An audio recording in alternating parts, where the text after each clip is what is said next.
Hello students, welcome back to commerce Shruti. तो आज हम कंटिन्यू करते हैं अपनी इंटरेस्ट ऑन ड्राइंग की सीरीज। ठीक है, लास्ट क्लास मैंने आपको बेसिक्स बताया था कि ड्राइंग होती क्या है, इंटरेस्ट ऑन ड्राइंग क्या होती है। उसमें मैंने आपको बताया था कि एक होती है ड्राइंग जो हमारी अगेंस्ट कैपिटल होती है, दूसरी ड्राइंग होती है जो अगेंस्ट प्रॉफिट होती है। और ड्राइंग अगेंस्ट कैपिटल को हम यहाँ पे कंसिडर नहीं करते हैं, लेकिन ड्राइंग अगेंस्ट प्रॉफिट से हम क्या करते हैं, हम देखते हैं कि इस प्रॉफिट के अगेंस्ट जो भी ड्राइंग की गई है उस पर पार्टनर को या फिर जो भी पर्सन है, जो भी ओनर है, उसको कितना इंटरेस्ट पे करना पड़ेगा। अब हमने इसमें एक और चीज़ नोटिस की थी कि जो ड्राइंग है ना, वो हमारे पास दो तरीके की हो सकती है। कैसे? इरेगुलर ड्राइंग या फिर रेगुलर ड्राइंग्स। हमने देखा था कि इरेगुलर ड्राइंग में क्या होता है, कोई भी एक फिक्स अमाउंट नहीं होती है। मतलब कि पार्टनर कभी भी कितना भी पैसा विड्रॉ कर सकता है और कभी भी किसी भी टाइम पीरियड में विड्रॉ कर सकता है। कोई ऐसा फिक्स टाइम पीरियड यहाँ पे नहीं होता है। ठीक है, और जैसे लेट्स सपोज उसने अगर एक बार 1 जनवरी को ड्राइंग की है और 5,000 रुपये विड्रॉ किए, उसके बाद हो सकता है 30th मार्च को विड्रॉ कर रहा हो, या इन बिटवीन कभी भी मंथ में विड्रॉ कर रहा हो और डिफरेंट इंटरवल्स पे क्या कर रहा हो, अपनी ड्राइंग कर रहा होगा। ठीक है, लेकिन रेगुलर ड्राइंग के केस में ऐसा नहीं होता है। रेगुलर ड्राइंग के केस में बिल्कुल अपोजिट होता है। इसमें क्या होता है कि पार्टनर ऑलरेडी डिसाइड कर लेता है कि उसको ड्राइंग कब करनी है। वो कहता है कि मैं या तो इन the beginning of month drawing करूंगा, या फिर in the mid of month drawing करूंगा, या फिर and of the month drawing करूंगा। ये रेगुलर ड्राइंग का केस बताता है। ठीक है, और उसमें अमाउंट भी फिक्स होती है। लेट्स सपोज पार्टनर कहता है कि मैं इन the beginning of month drawing करूंगा, हर महीने ड्राइंग करूंगा और 2,000 रुपीज़ में अपने क्या करूंगा, बिजनेस से अपने पर्सनल यूज़ के लिए विड्रॉ करूंगा। तो वो कौन सा केस है? रेगुलर ड्राइंग का। वही यहाँ पे पार्टनर क्या, वो पार्टनर यहाँ पे कुछ डिसाइड नहीं करता है। वो सिंपली क्या करता है कि किसी मंथ के मिड में, लेट्स सपोज ने अप्रैल के मिड में 5,000 रुपीज़ विड्रॉ कर लिए,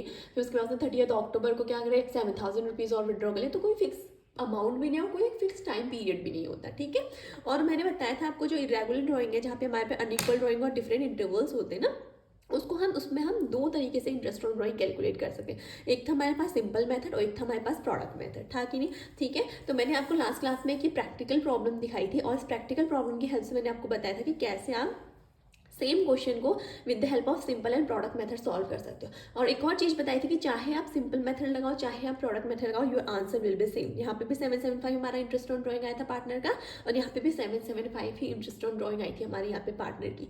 राइट, रिमेंबर ना? ठीक है, अगर आपने वो क्लास नहीं देखी है, मैंने प्रीवियस क्लास में पूरा बेसिक समझाया, तो आई विल सजेस्ट यू कि पहले आप उस वाली वीडियो को देखिए, तभी आपको ये नेक्स्ट मेथड जो हम रेगुलर ड्राइंग का केस करने जा रहे हैं वो आपको ईजिली समझ में आएगा, क्योंकि मैंने वहाँ पे डिटेल में सारे कॉन्सेप्ट क्लियर किए हुए हैं। ओके, ठीक है, तो ये था हमारा सिंपल और प्रोडक्ट मेथड। और एक और चीज़ मैंने यहाँ पे आपको बताई थी कि दोनों मेथड्स में से ना हम प्रोडक्ट मेथड को ज़्यादा प्रेफरेंस देते हैं। हम कहते हैं कि प्रोडक्ट मेथड को हम यूज़ करेंगे इन केस क्वेश्चन में कुछ भी मेंशन नहीं है और हमें इरेगुलर ड्राइंग का केस दिया हुआ है। क्यों? बिकॉज प्रोडक्ट मेथड ईजी होता है as compare to simple method, इतने लेंथी प्रोसेस में नहीं होती है, और ये टाइम सेविंग मेथड भी होता है as compare to our simple method. ठीक हो गया? ओके, तो लास्ट टाइम तो हमने रेगुलर ड्राइंग का केस कर लिया था। आज जो हम करने जा रहे हैं वो है हमारा रेगुलर ड्राइंग का केस, यानी कि वो केस जहाँ पे हमारी सारी की सारी अमाउंट जो पार्टनर विड्रॉ कर रहा है वो भी इक्वल रहेगी, सेम रहेगी, और उसका इंटरवल भी सेम रहेगा। अगर वो बिगिनिंग में कर रहा है ड्राइंग तो बिगिनिंग में ही करेगा, मिड में कर रहा है तो मिड में ही करेगा, और एंड में कर रहा है तो पूरे साल वो एंड में ही ड्राइंग या अमाउंट विड्रॉ करेगा। तो यानी कि सिंपल से इससे क्या समझ में आया कि रेगुलर ड्राइंग के केस में हमें 3 केसेस देखने को मिलेंगे। एक तो क्या, सिंपली कि पार्टनर सेम अमाउंट विड्रॉ करेगा, और दूसरा उसका टाइम पीरियड हमें कैसे दिया होगा, टाइम पीरियड इंटरवल्स के कैसे दिए होंगे, या तो बिगिनिंग ऑफ मंथ में ड्राइंग करेगा, या मिड ऑफ मंथ में ड्राइंग करेगा, या फिर एंड ऑफ मंथ में ड्राइंग करेगा। क्लियर हो गई बात? ठीक है, तो देखते हैं रेगुलर ड्राइंग के केस को भी। जैसे मैंने आपको यहाँ पे कह दिया, इसका फॉर्मूला दिया है, फॉर्मूला एक बार देख लेते हैं। इंटरेस्ट ऑन ड्राइंग कैसे कैलकुलेट करेंगे in case of regular drawing? Total product into rate by 100 into average period divided by 12। ठीक हो गया? अच्छा, डू वन थिंग, ये प्रोडक्ट मैंने यहाँ पे गलती से लिख लिया है, इट इज़ टोटल ड्राइंग, आप इसको करेक्ट कर लेना। Total drawing into rate by 100 into average period divided by 12। तो आज हम देखते हैं कि कैसे हम इंटरेस्ट ऑन ड्राइंग कैलकुलेट करेंगे with the help of regular method, कैसे हम in case of regular drawing, और कैसे हम इस एवरेज पीरियड को कैलकुलेट करेंगे। ठीक हो गया? ठीक है, तो इसके लिए मैंने क्या किया, एक क्वेश्चन लिया आपका रेगुलर ड्राइंग के केस के लिए। बोल रहा है कि a partner draws ₹20,000 per month. देखो, सबसे पहले मैंने आपको बताया था कि गिवन होगा कि वो कब ड्राइंग कर रहा है और कितनी इक्वल इंटरवल मतलब कितनी अमाउंट ड्राइंग विड्रॉ कर रहा है। जैसे हमें बोल रहा है कि वो हर महीने 20,000 रुपये विड्रॉ कर रहा है। क्या बोल रहा है कि हर महीने विड्रॉ करेगा पार्टनर और कितना विड्रॉ करेगा 20,000 रुपीज़ वो यहाँ पे विड्रॉ करेगा। ठीक है, उसके बोल रहा है under the partnership deed interest on drawing is to be charge at the rate 10% per annum. और यहाँ पे हमें रेट ऑफ इंटरेस्ट भी कितना गिवन है कि वो कितना इंटरेस्ट हम उसको उससे चार्ज करेंगे उसकी ड्राइंग पे 10%। तो बोला है calculate interest if drawings are made regularly. Clearly question में गिवन है कि उसने पूरे साल ड्राइंग करी है। ठीक है, उसने क्या किया पूरे साल यहाँ पे ड्राइंग करी है। अब यहाँ पे ये चीज़ इंपॉर्टेंट क्यों हो जाती है कि ड्राइंग्स आर मेड रेगुलरली, ये चीज़ देखना क्योंकि ना क्वार्टरली ड्राइंग्स भी होती है। ठीक है, वो कॉन्सेप्ट मैं आपको नेक्स्ट क्लास में समझाऊंगी क्वार्टरली ड्राइंग का केस क्या होता है। अभी के लिए बस आप इतना समझिए कि वो बोला कि calculate interest if drawings are made regularly. तो क्वेश्चन को समझना बहुत इंपॉर्टेंट है। तो सिंपली वो क्या बोल रहा है कि ड्राइंग पूरे साल में की गई है, हर महीने ड्राइंग की गई है। ठीक हो गया। अब देखते हैं पहला केस बोल रहा है calculate interest on drawing, calculate interest if drawings are made regularly in the beginning of the month. Second बोला in the middle of the month और थर्ड बोला in the end of the month. देखो अब मैंने यहाँ पे क्या किया है ना, मैंने आपको तीनों केसेस समझाने के लिए ना एक ही क्वेश्चन में तीनों केसेस डाल दिए। मतलब मैं बोल रही हूँ कि जो पार्टनर है उसने 20,000 रुपये पर मंथ निकाले तो है, इंटरेस्ट में उससे 10% चार्ज करेंगे। मैं कह रही हूँ कि कैलकुलेट करो interest on drawing if drawings are made regular in the beginning of the month.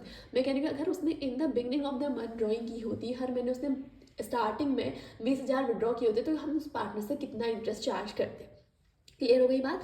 ठीक है, तो सबसे पहले मैंने क्या किया, the beginning of the month वाला केस सॉल्व किया। ठीक है, देन हम सेकंड वाला करेंगे, देन हम थर्ड वाला करेंगे और एक ही क्वेश्चन में हम तीनों तरीके से समझ लेंगे। अगर बिगनिंग ऑफ द मंथ में ड्राइंग करता है तो कैसे इंटरेस्ट ऑन ड्राइंग कैलकुलेट करते हैं, मिड ऑफ मंथ में करता है तो कैसे इंटरेस्ट ऑन ड्राइंग कैलकुलेट होती है, और अगर एंड ऑफ द मंथ में कोई ड्राइंग कर रहा है तो कैसे इंटरेस्ट ऑन ड्राइंग कैलकुलेट होती है।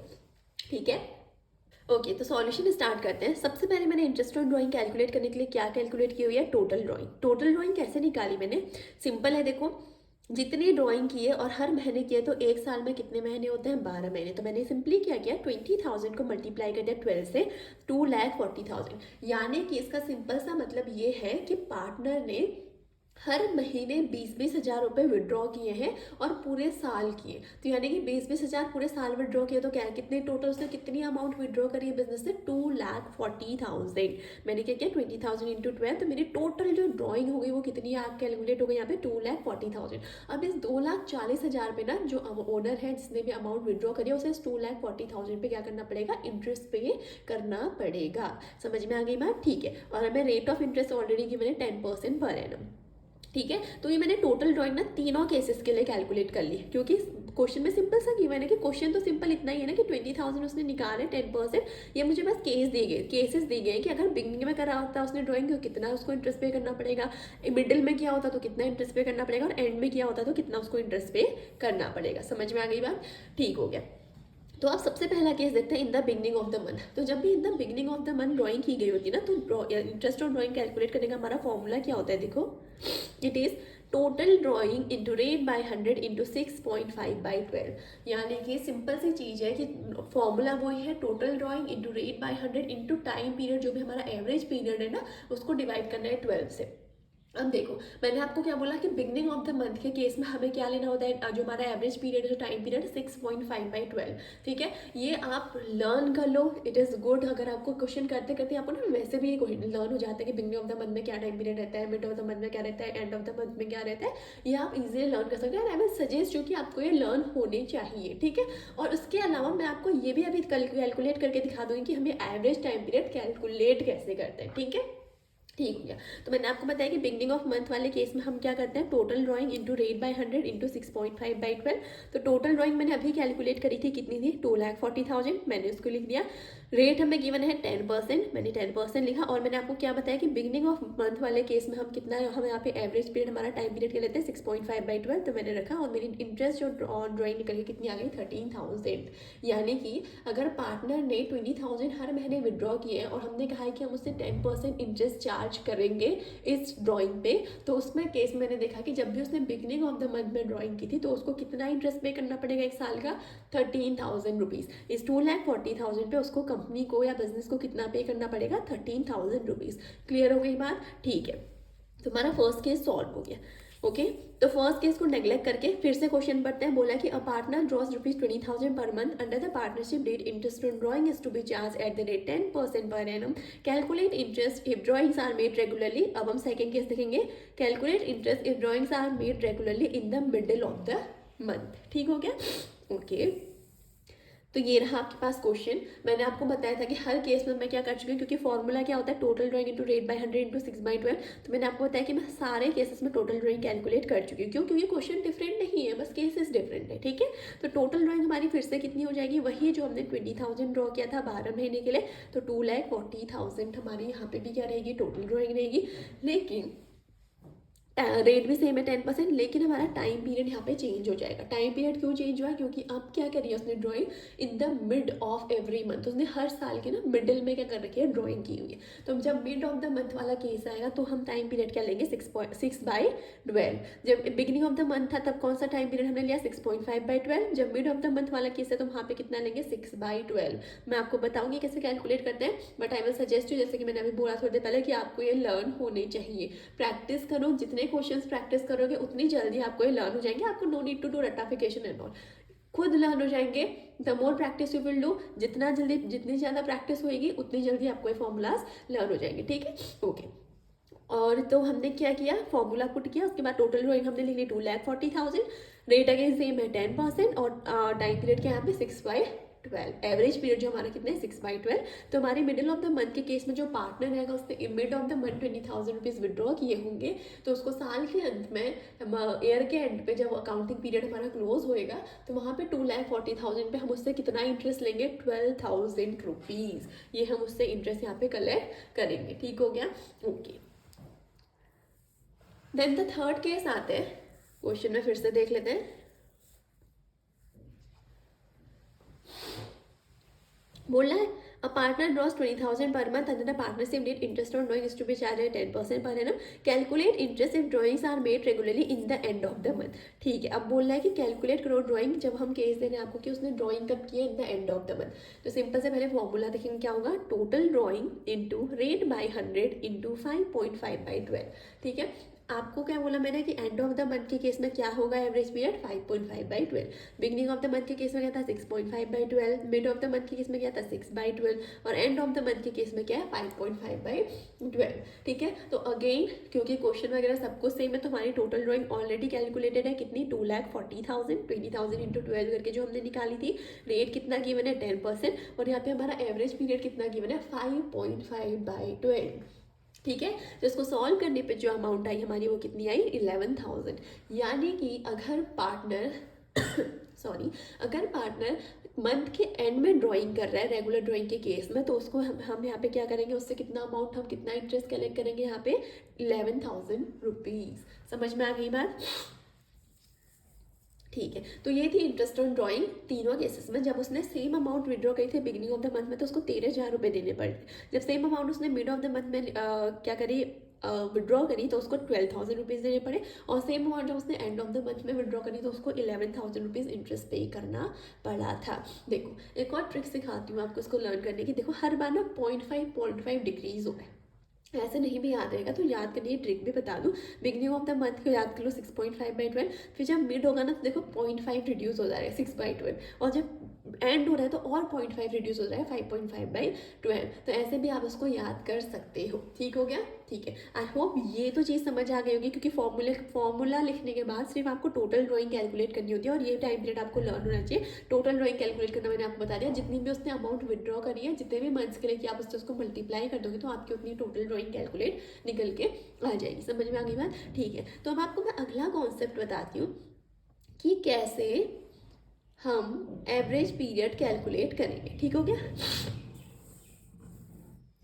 ठीक है, तो मैंने कहा कि हम यहाँ पे लिखा मैंने कैलकुलेशन ऑफ टाइम पीरियड, इसको एवरेज पीरियड भी कह सकते हैं, जो फॉर्मूले में गिवन था। हम इसको कैसे कैलकुलेट करते हैं, देखो जब मैंने कहा जब बिगिनिंग ऑफ द मंथ होगा ना, लेट्स सपोज मैंने आपको क्या बताया था कि हर महीने उसने 20,000 अमाउंट विड्रॉ किया, राइट। तो 20,000 अमाउंट विड्रॉ कर रखी है, तो मतलब इसको यही तो करा ना मैंने। देखो 20,000 plus 20,000 plus 20 plus 20 plus 20 plus 20 plus plus plus plus करके मैंने मार्च तक जब तक उसने विड्रॉ किया सब सारी अमाउंट को प्लस किया। तो इसका सम कितना आएगा मेरा, 2,40,000। मैंने सिंपली क्या किया, 20,000 इंटू 12 किया तो सेम अमाउंट आएगी 2,40,000। तो टोटल ड्राइंग यहाँ से पता चलेगी आपको। ठीक है, दूसरा चीज़ इसमें क्या बोलता है बिगिनिंग है तो मैंने सारे मंथ्स लिखे पहले, अप्रैल मई जून जुलाई अगस्त सितंबर अक्टूबर नवंबर दिसंबर जनवरी फरवरी मार्च।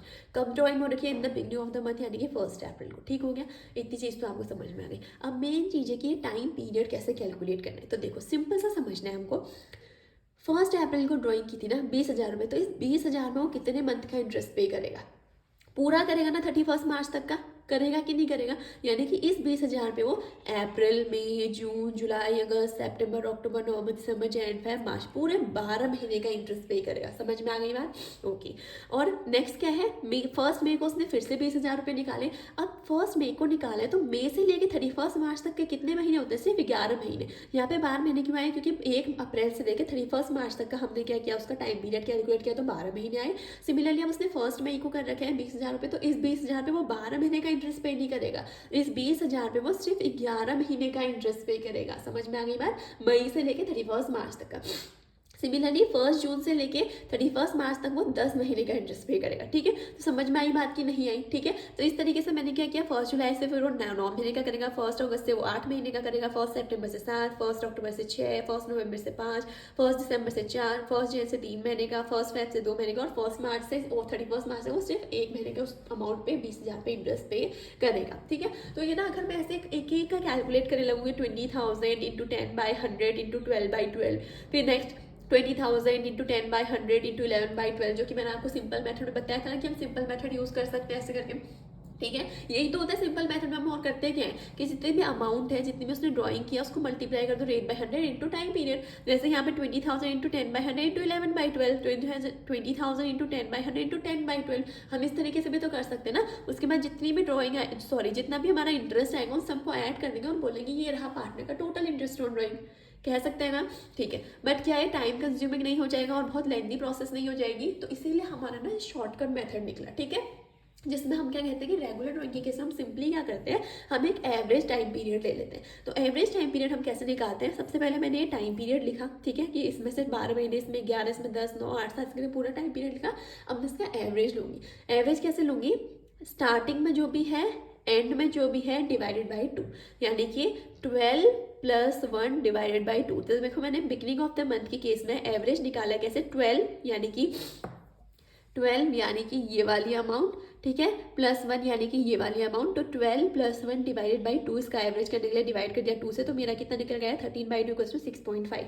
और यही चीज़ मैंने आपको यहाँ पे भी बताई थी, बट एक सेकेंड, सेम चीज़ मैंने आपको यहाँ पे भी बताई थी। कहाँ गया? ये रहा। ठीक है, कि मतलब बिगनिंग ऑफ द मंथ के केस में हमारे क्या एवरेज पीरियड निकल के आता है 6.5/12, और मैंने आपको बता दिया कैसे कैलकुलेट होता है। ठीक है, अब देखते हैं कि 6/12 कैसे आता है। देखो सेम केस है, फिर से वही चीज़ करा मैंने, सारे लिखे अप्रैल मई जून से लेकर मार्च तक, क्योंकि उसने हर महीने क्या कर रखी है, मिड ऑफ द मंथ में ड्राइंग की।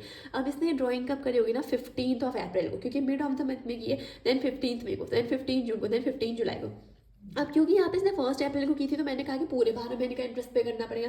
लेकिन यहाँ पे इसने 15 अप्रैल को ड्राइंग किया, तो ये 1 से लेके 1 अप्रैल से लेके 15 अप्रैल तक का इंटरेस्ट क्यों पे करेगा? उसने कोई ड्राइंग ही नहीं करी। तो इसीलिए यहाँ पे इसका टाइम पीरियड कितना रहेगा, 15 अप्रैल से 31 मार्च तक का 11.5 मंथ। समझ में आई बात? वैसे 15 मई से लेकर 31 मार्च तक का कितना रहेगा, 10.5 मंथ। वैसे 15 जून से लेकर 31 मार्च तक का 9.5, 15 जुलाई से मार्च तक का 8.5। आप इसे कैलकुलेट भी कर सकते हो, ये एग्जैक्ट यही अमाउंट आएगी, क्योंकि मैंने मिड ऑफ द मंथ में किया ना। अगर 1 अप्रैल को किया तो पूरा 12 होता ना, लेकिन मैंने 1 अप्रैल को ना करके कब करिए, 15 अप्रैल को, तो पूरा 12 नहीं होगा। 12 में से हमारा क्या है, 15 दिन कम है, सॉरी 12 मंथ में से मैंने उसको स्टार्टिंग के 15 मंथ का इंटरेस्ट पे नहीं करना है, तो इसलिए यहाँ पे टाइम पीरियड क्या है, 11.5, देन दूसरा 10.5, देन 9.5, 8.5। तो ऐसे मैंने सारे क्या करे यहाँ पे टाइम पीरियड कैलकुलेट करे। ठीक हो गया?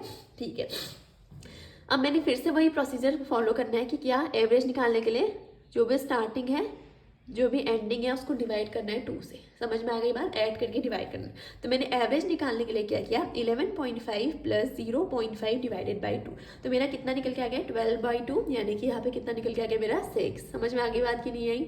आ गई ना? ठीक है, तो ये मेरा क्या था, इंटरेस्ट ऑन ड्राइंग के केस में एवरेज पीरियड कैलकुलेट करना। किस केस में? जब क्या ड्राइंग कब हुई है, in the middle of the month. ठीक हो गया। समझ में आ गई बात, की 6/12 कैसा है, ठीक है। अब हमारा लास्ट केस बचता है कि इन the end of the month हम एवरेज पीरियड कैसे कैलकुलेट करेंगे। तो बहुत ईजी है, सेम। अब क्या हुआ कि पूरे वाले मंथ लिखे, लेकिन अब ड्राइंग का बोलिए 30th को, 31st को, 30th को, 31, 31, 31, यानी कि सारे महीने के एंड में हमारी अब ड्राइंग हो रही है। समझ में आ गई बात, ठीक है। अब सारे मंथ के एंड में ड्राइंग हो रही है, तो एक बात बताओ, मैंने पहला अमाउंट का विड्रॉ किया 30th अप्रैल, अगर मैंने 30 अप्रैल को किया है तो अप्रैल में क्या मैं अप्रैल काउंट करूँगी? नहीं, क्योंकि मैंने अप्रैल के एंड में क्या कर रखी है, ड्राइंग किया, तो मैं अप्रैल के मंथ का इंटरेस्ट जो क्या पे करूंगी, बिल्कुल नहीं करूंगी। मैं मई से इंटरेस्ट देना स्टार्ट करूंगी, एक महीने बाद, यानी कि 30th अप्रैल को विड्रॉ किया तो 30th अप्रैल को विड्रॉ किया तो 31 मई को मैं पहला इंटरेस्ट पे करूंगी, एक महीने का, तब मेरा एक महीना कंप्लीट होगा, मैं तब इंटरेस्ट पे करूंगी। तो वैसे ही इसलिए मैं कह रही हूँ कि 30th अप्रैल से आगे काउंट कर दो, मई, जून, जुलाई, अगस्त, सितंबर, अक्टूबर, नवंबर, दिसंबर, जैन, फेब, मार्च, यानी कि मैं यहाँ पे 11 महीने का इंटरेस्ट पे करूंगी। सिमिलरली 31 मई को मैं 10 महीने का, फिर ऐसे काउंट करके मैंने करा, और लास्ट में मैंने अमाउंट विड्रॉ किया 31 मार्च को, और उसी दिन हम अपने अकाउंट क्लोज कर रहे हैं। तो यहाँ पे कोई टाइम पीरियड आया, कोई महीना कंप्लीट हुआ? अभी तक नहीं, अभी तो जस्ट अमाउंट विड्रॉ करिए, तो इसका इंटरेस्ट मैं यहाँ पे नहीं करूँगी। इसलिए मैंने क्या किया, 31 मार्च को जो अमाउंट विड्रॉ की थी ना, वहाँ पे मैंने लिख दिया कि मैं यहाँ पे क्या टाइम पीरियड 0 है, यहाँ पे मैं 0 मंथ का इंटरेस्ट पे करूँगी। क्यों? क्योंकि मैं उस दिन अकाउंट्स क्लोज कर रही हूँ, तो मेरे को अभी तक मेरा इंटरेस्ट वहाँ पर ड्यू नहीं हुआ है, मुझे वहाँ पे अभी कोई इंटरेस्ट पे नहीं करना, मैं उसका इंटरेस्ट नेक्स्ट मंथ पे करूँगी। समझ में आ गई बात, ठीक हो गया। तो मैंने सिंपली यहाँ पे भी एवरेज कैलकुलेट करने के लिए सेम प्रोसीजर अप्लाई किया, स्टार्टिंग प्लस जो भी एंड है उसको ऐड करके डिवाइड कर दो 2 से, तो 11 + 0 डिवाइडेड बाई 2, यानी कि हमारा कितना निकल के आ गया 5.5। तो यही चीज़ मैंने आपको यहाँ पे दिखाई, total drawing into rate by 100 into 5.5/12 in case of and of the month.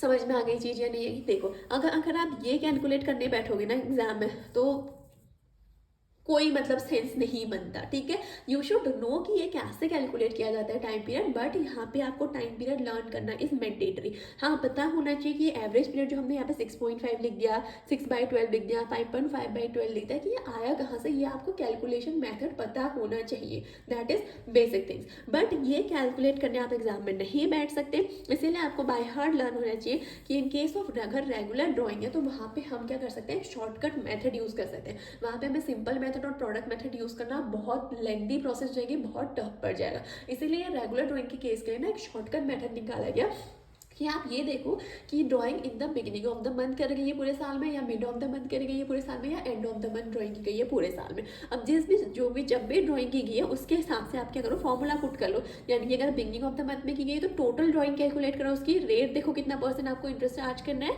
और उसको मल्टीप्लाई कर दो 6.5/12, ठीक है। मिड ऑफ द मंथ में किया तो टोटल ड्राइंग कैलकुलेट करो, रेट देखो अगेन कितना है % इंटरेस्ट चार्ज करना है, उसको मल्टीप्लाई कर दो 6/12 से। समझ में आ गई चीज़। और अगर एंड ऑफ द मंथ में किया तो टोटल ड्राइंग देखो, रेट देखो अगेन, और उसको मल्टीप्लाई कर दो एवरेज पीरियड, दैट इज 5.5/12, और आपकी इंटरेस्ट ऑन ड्राइंग कैलकुलेट होके आ जाएगी किस केस में, रेगुलर ड्राइंग के केस में। I hope this is clear to you.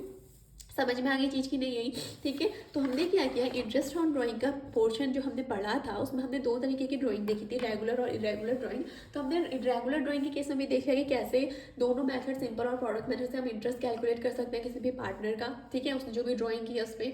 या फिर हमने अब ये भी देखा कि रेगुलर ड्राइंग के केस में भी हम कैसे इंटरेस्ट कैलकुलेट कर सकते हैं पार्टनर का। ठीक हो गया, दोनों चीज़ें क्लियर हो गई, ठीक है। अब मैं नेक्स्ट क्लास में ना आपके लिए क्वार्टरली ड्राइंग वाला केस लेके आऊंगी। देखो, मंथली ड्राइंग करते हैं, लेकिन कभी कभी पार्टनर्स ना क्वार्टरली ड्राइंग भी करते हैं, तो सेम होता है क्वार्टरली ड्राइंग के केस में भी ना आपको